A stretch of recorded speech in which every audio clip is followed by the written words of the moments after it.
Hello everyone, good morning. কেমন আছো তোমরা সবাই? আশা করছি সবাই খুব ভালো আছো, সুস্থ আছো। আমরাও খুব ভালো আছি। আজকে বৃহস্পতিবার সকাল 7টা থেকে ভিডিওটা শুরু করছি।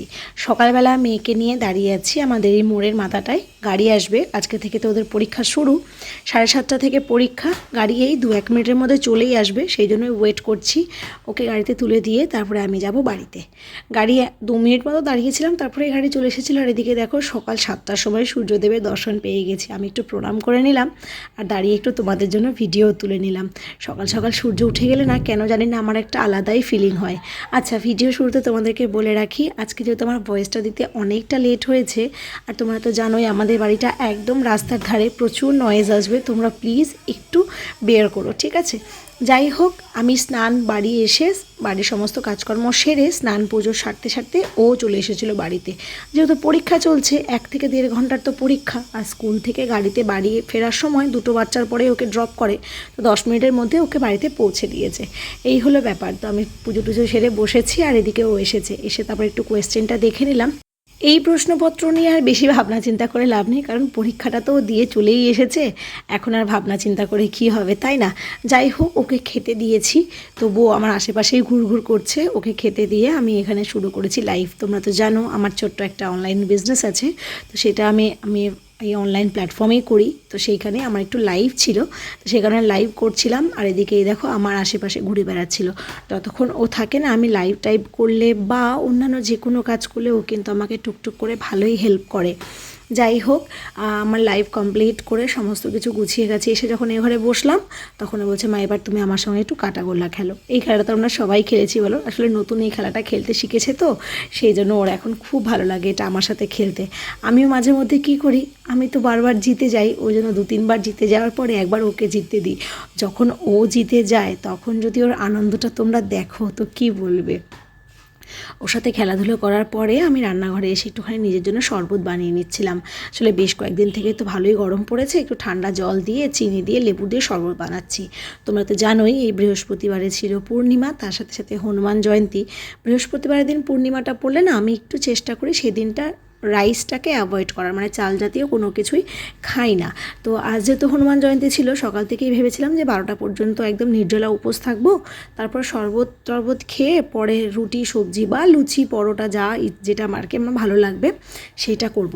এখানে মেয়ের সাথে কথা বলছিলাম গ্যাস সিলিন্ডার নিয়ে, কারণ গ্যাস দিতে এসেছিলো। জানো তো এখন গ্যাসের মানে কীরকম কী পরিস্থিতি চলছে। তবে সত্যি কথা বলতে আমাদের খুব একটা অসুবিধে হয়নি, আমরা মোটামুটি বুকিংয়ের কিছুদিনের মধ্যে গ্যাস পেয়ে গেছিলাম। যাই হোক, এখানে আমি ওদের বাবা মেয়ের জন্য রান্নাবান্না করছি, আর এখানে আমি ফোনটা রেখে ভিডিও করছিলাম। তো তখন ও এসে না টুকি মারছে। আমি বললাম, তোকে দেখা যাচ্ছে না? বলছে, না আমাকে দেখা যাবে, এই দেখো আমাকে দেখা যাচ্ছে। তারপরে ও বেসিনে হাত ধুয়েছিল, বলছে দাঁড়াও সবাইকে একটু জলের ছিটা দিয়ে দিই, বলে জলের ছিটা দিয়ে দিল তোমাদেরকেও। যতক্ষণ হাজব্যান্ড বাড়ি থাকে না ততক্ষণ আমাদের মা মেয়ের না এই করেই কেটে যায়। যাই হোক, ওদের বাবা মেয়ের জন্য এখানে রান্নাবান্না আমার সমস্তটা কমপ্লিট হয়ে গেছে।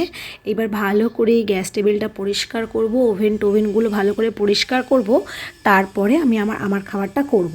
তো আমার খাবারটা আমি ভেবেছিলাম করব একটু রুটি বা পরোটা কিছু একটা করব, তার সঙ্গে একটা মিক্স সবজি টবজি কিছু একটা করে নেব।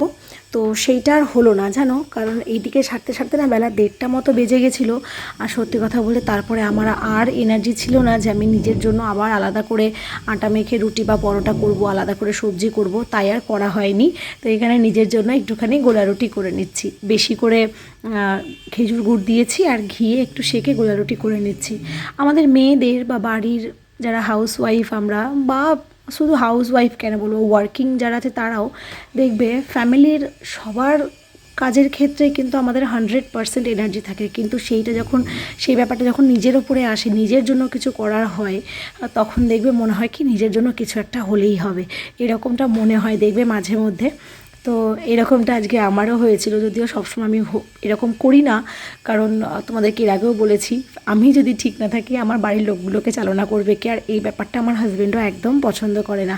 তবুও আমরা মেয়েরা তো এরমই হই বলো। তারপরে খাওয়া দাওয়া করে মেয়েকে সুইমিংয়ে নিয়ে গেছিলাম, মাঝে যে দেখলে ও তো ওর খাওয়া হয়ে গেছিলো বলে ওর প্লেটটা ও বেসিনে রেখে জায়গাটা মুছে পরিষ্কার করে নিচ্ছিল। ও এই জিনিসগুলো করে বা আমি ওকে করতে দিই মাঝে মধ্যে, কারণ এই জিনিসগুলো তো একটা বেসিক কী বলবো, আমাদের জীবনযাপনের একটা বেসিক কাজ বলো, এগুলো শিখলে আমার মনে হয় না কোনো ভুল আমি করছি। যাই হোক, তারপরে মেয়েকে সুইমিংয়ে নিয়ে গেছিলাম। সুইমিং থেকে ফেরার পথে আমি চলে এসেছিলাম একটু হনুমান মন্দিরে পুজো দেবো বলে। টুকটাক যা যা আমি মনে মনে ভেবেছিলাম যে কিনবো বা আজকে মন্দিরে নিয়ে আসবো, সেইগুলো নিয়ে এসে মন প্রাণ ভরে মন মানে শান্ত করে বজরংবলীকে আমি পুজো দিয়েছি আমার মতো করে। অবশ্যই আমি চাইলে আমাদের ওই পারে অনেক মন্দিরে দিতে পারতাম, কিন্তু কি বলো তো, ওই অতিরিক্ত আড়ম্বরপূর্ণ যে সমস্ত জায়গাগুলো থাকে না, যেখানে মানুষ হুজুকেই চলে যায়, সেই জায়গাগুলো আমার ভালো লাগে না। সবসময় আমরা ভিড়টাকে একটু এড়িয়ে চলি। আমি সকাল থেকে ঠিক করে রেখেছিলাম, আমি যদি পুজো দিই আমার বাড়ির কাছে যে বজরংবলীর মন্দিরটা আছে, মানে আমি যে কোনো অসুবিধে বা যে কোনো কারণে বজরংবলীকে স্মরণ করলে যেই বজরংবলীর মূর্তিটা আমার চোখের সামনে আসে, বাড়িতে থাকি যেখানে থাকি, আমি সেইখানেই পুজো দেব। সেই জন্য আমি আমাদের বাড়ির একদম কাছে যে বজরংবলী মন্দিরটা ছিল সেখানে পুজো দিয়েছিলাম। দেওয়ার পরে এসেছিলাম শাহপুরে এখানে না পঞ্চমুখী হনুমানের পুজো হয়। সারা বছর তো একটা বজরংবলীর মূর্তি থাকেই, আর এই হনুমান জয়ন্তীর সময় এইখানে এই যে পঞ্চমুখী বজরংবলীর পুজো হয়। আমরা আসার খানিকক্ষণ আগে পুজো হয়ে গিয়েছে, আর এখানে কিছুক্ষণ বাদে শুরু হবে সাংস্কৃতিক অনুষ্ঠান, যে কারণে সমস্ত আয়োজন শুরু হচ্ছে। তো আমরা এখানে এসে বজরংবলীর দর্শন করেছি, করার পরে একটু প্রসাদও পেয়েছি। মেয়ে 2 হাতে প্রসাদ নিয়ে আসে, তার কারণ আমার প্রসাদটাও মেয়ের হাতেই আছে সেই জন্য। আর ও চুলগুলো ছাড়া, কারণ যে সুইমিং করেছিল চুলটা তো ভেজা। তো চলো আমরা প্রসাদ খেয়ে বাড়ি এসেছি। বাড়ি এসে 3 জনে ভালো করে ফ্রেশ হয়ে নিয়েছি। হওয়ার পরে মেয়েকে এখানে একটু খেতে দিচ্ছি পায়েস মুড়ি। আসলে গতকালকে যখন ভাইয়ের জন্মদিনে মাসির বাড়ি গিয়েছিলাম তখন তো পায়েসটা একটু গরম গরম ছিল। এবার মাসি জানে আমি খেজুর গুড়ের পায়েস কতটা ভালোবাসি, তো মাসি বলেছিল তুই একটু নিয়ে যা, বাড়িতে নিয়ে গিয়ে ফ্রিজে রেখে ঠান্ডা করে কালকে খাস, ভালো লাগবে।